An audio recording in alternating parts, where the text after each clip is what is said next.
Hey everyone, I just wanted to do a quick introductory video for my Colorado Trail 2024 through hike attempt. I'll be leaving in 2 weeks, just over 2 weeks. On June 1st, I'll be heading out to Denver, Colorado for the first segment of my Colorado Trail hike. The total trail is 486 miles.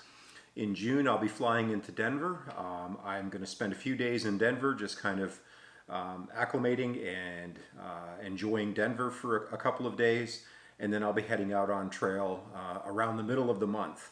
My goal in June is to hike about 67 miles to the first high pass, which is Kenosha Pass. Depending on the snow in Kenosha Pass, I will either leave the trail at Kenosha or I will try to continue on to possibly Georgia Pass, which is a little bit higher and has a little bit heavier snowpack. I use windy.com right now to track snowpack, as well as a couple of other resources in Colorado, just so I know what snowpack and snow depths are. And I am anticipating hitting snow for sure in June as I go through Kenosha and Georgia. If I can safely get through Kenosha Pass, if I can safely get through Georgia Pass, then I will do so. When I get there, if the conditions on the ground are not optimal for me, then I'm going to leave the trail and head back into Denver for the remainder of June. At the end of June, I'll be flying to Portland, Maine to spend about 7 days with my family. The kids will be coming in on June 29th, Saturday, June 29th. We'll be vacationing down at Saco, Maine at Camp Ellis, where we spent a lot of times as kids. That was our beach when I was growing up. So the kids will have an introduction to that, and I am super looking forward to that. I would really like to be able to get through at least Kenosha Pass. If I can get through Georgia, that would be great. That'll put me at about 80 to 90 miles on trail in June. Then after I leave Maine, I have two possible choices.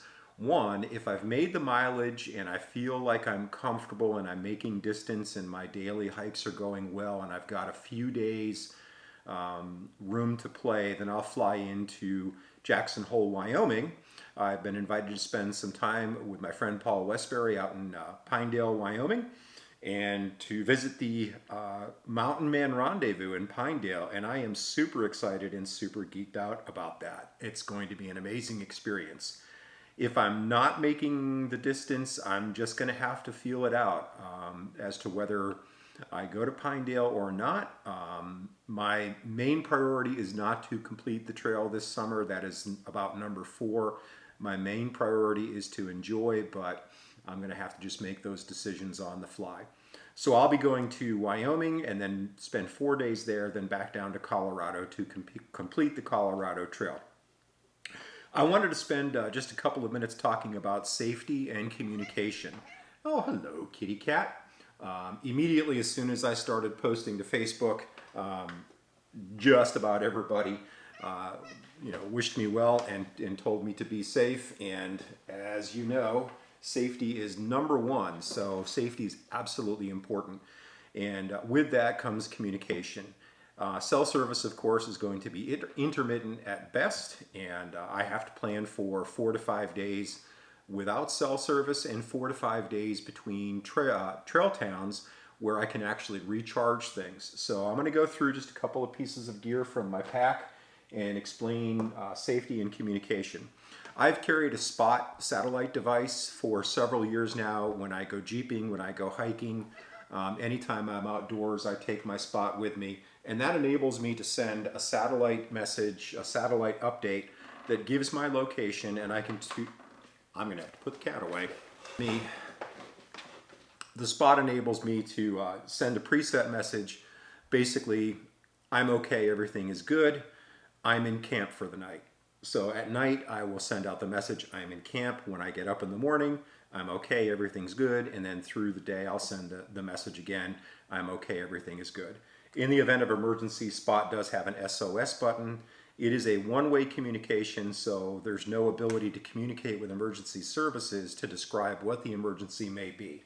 I have upgraded to the Garmin InReach Mini 2. This is a much smaller device, and it is a two-way device. This enables me to send a message through my phone, which is right here on the front of my pack in a waterproof, weatherproof container. I can use the Messenger app on my phone to message through the satellite communicator. I tested this out with Caitlin a few days ago. It allows me to send a message out to anybody, and then that person can then reply to my message. So I have the ability via Garmin InReach to do two-way communications with no cell service whatsoever. Another huge advantage to this device is that it allows me to receive weather updates when I'm out on the trail. All I have to do is go into the app, request the weather update. It happens fairly quickly most of the time. We'll get a weather update with forecast information, temperature, precipitation, winds, those kinds of really important things. I do not have radar, and that's something that I really wish that I would have, but that at least lets me know the conditions that I can expect that day and in the coming days. So I have the ability to communicate two-way via text.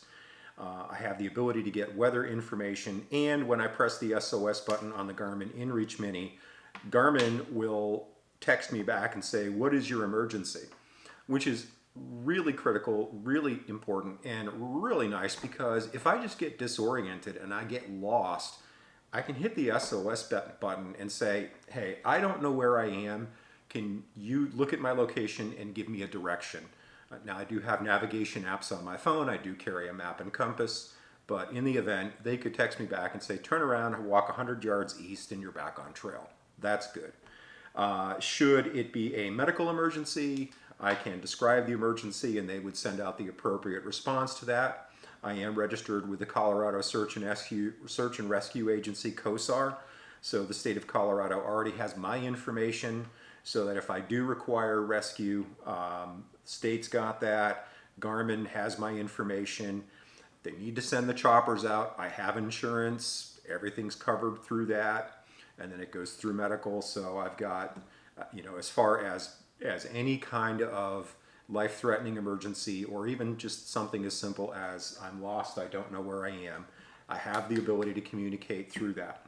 This also allows me to post directly to Facebook, which I will be doing, and I'll put a link down below so that you can see my map. It allows me to post to Facebook. I can set it to every 10 minutes, but that's going to consume a lot of battery power, so I'll probably throw it to about once an hour-ish maybe. But that'll just allow everybody to kind of see where I am, and if people are interested. My family for sure is going to be concerned about, is he making progress, or has he been stopped in the same spot for 48 hours? Do we need to send help? Those kinds of things. So incredible device, and I've got my phone for that. As far as power backup goes, I'm not carrying solar. Solar's a lot of additional weight, and it's not incredibly efficient. I have a 20,000 amp battery brick. This will charge me, this will keep my devices charged for the 4 to 5 days that I'm going to be between towns. I also have my Apple Watch, which allows me to take pulse. It does have the oxygen sensor built in there, so when I'm at elevation, I can hit the oxygen sensor and just see what is my blood oxygen level at, how are things looking. Just keep an eye on my health and my own personal safety. So I've got the 20,000 milliamp battery backup.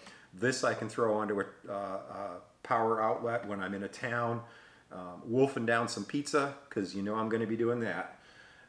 And I carry these right on the front of my pack so that I have easy access to them as I'm hiking. I can switch devices. I've got my Garmin on my shoulder strap. I've got my phone on my right side, my battery brick on the left, so I can plug anything in that needs to be plugged in. I also have a whistle on the front of my backpack, just in case, I fall down in the bushes and I can't get up. Somebody's coming to look for me. I have the ability to throw a whistle blast out there. And that's the primary communications that I have. I do carry a medical kit, lightweight medical kit inside my backpack. That's right on top. That's generally where everybody carries their stuff. So I've got that right up top there. And this is basically just a boo-boo kit. I also have a blister kit in here, and I'll talk more about footwear and blister prevention and foot care while I'm out on trail.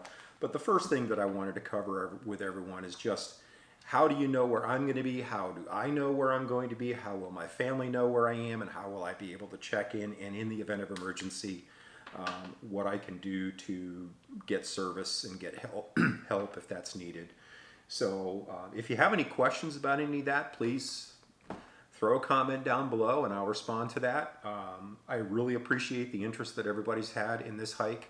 I am carrying a ton of photography gear with me, and I'll go over that in a separate video, how I'm going to carry all that, some of the trade-outs that I had to make in order to accommodate that. I'll go through my equipment, what all the stuff is on my backpack, and how do I eat, drink, sleep, walk, and live for 4 to 6 weeks out on trail. Again, thank you guys, and looking forward to seeing you from the trail.